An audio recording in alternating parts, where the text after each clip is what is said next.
بھی نکالا اور اس موضوع پر گفتگو کرنے کے لیے ہم سب اکٹھے ہوئے ہیں۔ مجھ سے بڑے اختلافات ہو سکتے ہیں آپ کو، مثال کے طور پر عمران ریاض بھائی سے مجھے بہت سارے اختلافات ہیں، صدیق جان صاحب سے بڑے نظریاتی اختلافات ہیں، لیکن کچھ پوائنٹس ایسے ہونے چاہیے کہ جو ہمیں اندازہ ہو کہ یہاں پر کم سے کم ہم سب نے متفق ہونا ہے۔ اور پھر آپ نے دیکھا کہ جب عمران ریاض خان صاحب سے ان کے ساتھ ظلم روا رکھا گیا تو پھر میں اپنی بساط کے مطابق جہاں جہاں ممکن تھا میں نے بھی کوشش کی، صدیق جان صاحب کے لیے بھی آواز اٹھائی۔ تو کم سے کم یہ ایک نقطہ مجھے لگتا ہے شف والی سرکار کے حوالے سے کہ یہ معاملہ نہ میری ذات کا معاملہ ہے، نہ یہ صرف ہماری برادری کا معاملہ ہے ہم سب کا۔ یہ آپ یقین کیجئے، میں بڑی دیانتداری سے اور میں مکمل یقین رکھتا ہوں اس بات کے اوپر کہ یہ پاکستان کے امیج کا معاملہ ہے، یہ دین اسلام کے امیج کا معاملہ ہے، یہ تصوف کے، خانقاہوں کے، درگاہوں کے امیج کا معاملہ ہے، اور سب سے بڑھ کر جو ہمارا عقیدہ ختم نبوت ہے اس کے تحفظ کا معاملہ ہے۔ آپ یقین کیجئے ایک ایسا آدمی کہ جو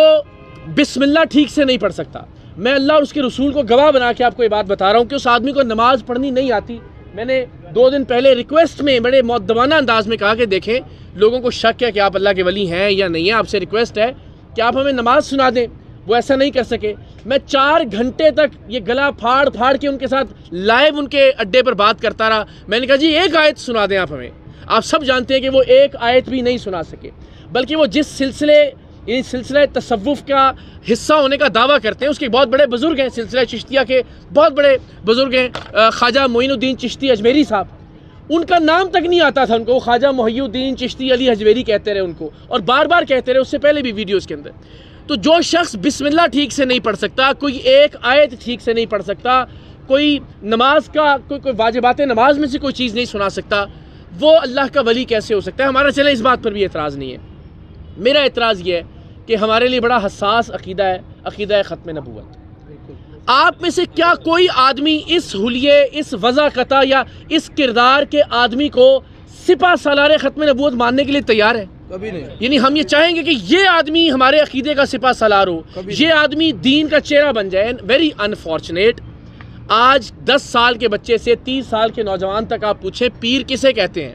اس سے پوچھیں ولی کیا ہوتا ہے، اس سے پوچھیں عقیدہ ختم نبوت کا سپہ سالار کسے کہتے ہیں، اس کے ذہن میں بدقسمتی سے ایک ہی نام آئے گا، اور وہ نام ہے حق خطیب کا، اس لیے کہ اس نے سوشل میڈیا پہ اسی کے ڈرامے دیکھے ہیں۔ اس کو لگتا ہے کہ پیر کا یا تصوف کا یا خانقاہوں یا درگاہوں کا مقصد ہی یہ ہوتا ہے یا شکل ہی یہ ہوتی ہے۔ اینڈ ناٹ اونلی دیٹ، آپ تصور نہیں کر سکتے، اب جب سے ہم نے اس کو شروع کیا تو ہمیں اندازہ ہوا روزانہ کی بنیاد پہ درجنوں ویڈیوز آ رہی ہیں، بلال یہاں موجود ہیں گواہ اس بات کے، جو لوگ متاثر ہیں ان کے۔ بلوچستان سے ایک کینسر کی مریضہ چلتی ہے، سندھ سے ایک 10 سال کا معذور بچہ چلتا ہے جس سے یورین بیگ لگا ہوا ہے، اور وہ 12 بار سفر کر کے جاتے ہیں اس بدبخت کے پاس، اور یہ 12 بار بلاتا ہے کہ جی ایک دم، پھر دوسرا دم، پھر تیسرا دم۔ کیوں؟ کیونکہ پورے پاکستان میں اس کا ٹرانسپورٹ نیٹ ورک ہے۔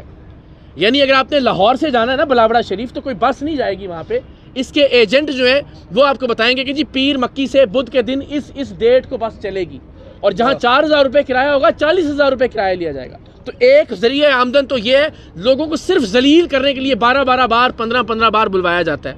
اور وہ لوگ بیچارے جن کے گردے فیل ہو چکے ہیں، جو ڈائلیسس پہ ہیں، جن کی کیمو تھراپیز ہو رہی ہیں، وہ لوگ جن کے بچے معذور ہیں، جن کی بزرگ والدین بیماری کا شکار ہیں، ان لوگوں کو بار بار بلایا جاتا ہے۔ پھر وہاں پہ 2 دن انتظار کروایا جاتا ہے۔ ان کی خادمہ کل ہمیں بتا رہی تھی کہ یہ اتنا بدبخت آدمی ہے کہ یہ اپنے کمرے سے پردہ بار بار ہٹا کے دیکھتا ہے کہ نیچے رش لگا یا نہیں لگا، اور جب تک رش نہیں لگتا یہ حضرت صاحب باہر نہیں آتے شف کرنے کے لیے۔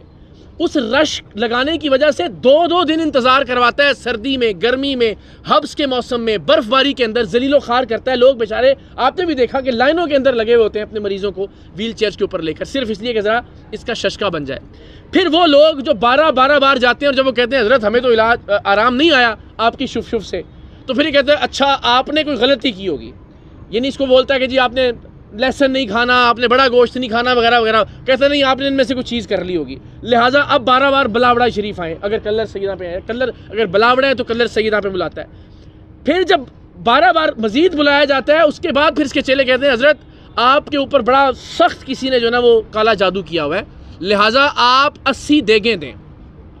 بندہ کہتا ہے جی چلے ٹھیک ہے، میں گھر بیچ کے میرا بچہ ٹھیک ہو جائے، میری ماں ٹھیک ہو جائے، میرا بھائی ٹھیک ہو جائے، میں اپنے زیور بیچ کے، اپنا گھر بار بیچ کے، اپنی زمینیں بیچ کے میں دے دیتا ہوں پیسے، میں دیتا ہوں دیگیں، بتائیں کدھر دینی ہے؟ کہتے ہیں دیگیں نہیں، پیسے میں دے دیں ہم، اس کی ریکارڈنگز موجود ہیں ہمارے پاس۔ اس طرح سے بیچارے ان مریضوں کو لوٹ لوٹ کے، جو غریب، جن کے پاس ڈاکٹر کے پاس جانے کے پیسے نہیں ہوتے، اس لیے وہ کہتے ہیں شاید ایک پھونک سے یا ایک دم سے ہمیں آرام آ جائے، وہ بیچارے ذلیل و رسوا ہو کے اس بندے کو لاکھوں روپے دیتے ہیں، اور اس کے نتیجے میں 11 ارب روپے کی جائیداد ہے جو صرف پنجاب لینڈ ریکارڈ اتھارٹی کی ہے۔ میں اتنے سارے کیمروں کی موجودگی میں اللہ کو گواہ بنا کے آپ کو بتا رہا ہوں، پیپر ہم نے ویڈیو میں پبلش بھی کر دیے، صرف پنجاب لینڈ ریکارڈ اتھارٹی،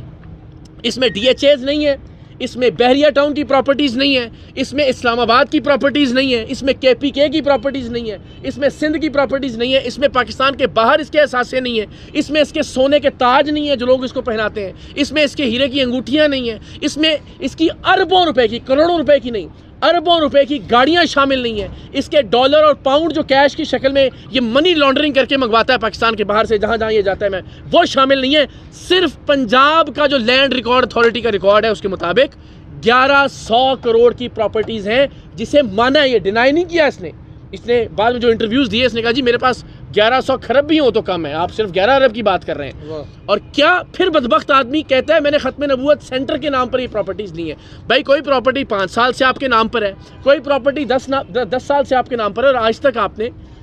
کوئی ختم نبوت سینٹر شروع نہیں کیا، اور ختم نبوت سینٹر کے لیے آپ اپنے نام پہ پراپرٹی لیں گے؟ کوئی ادارہ ہوگا جس کا آڈٹ ہو سکتا ہو، آپ پرسنل نام کے اوپر کیسے لے سکتے ہیں؟ تو یہ اتنی بڑی بدبختی ہے۔ ابھی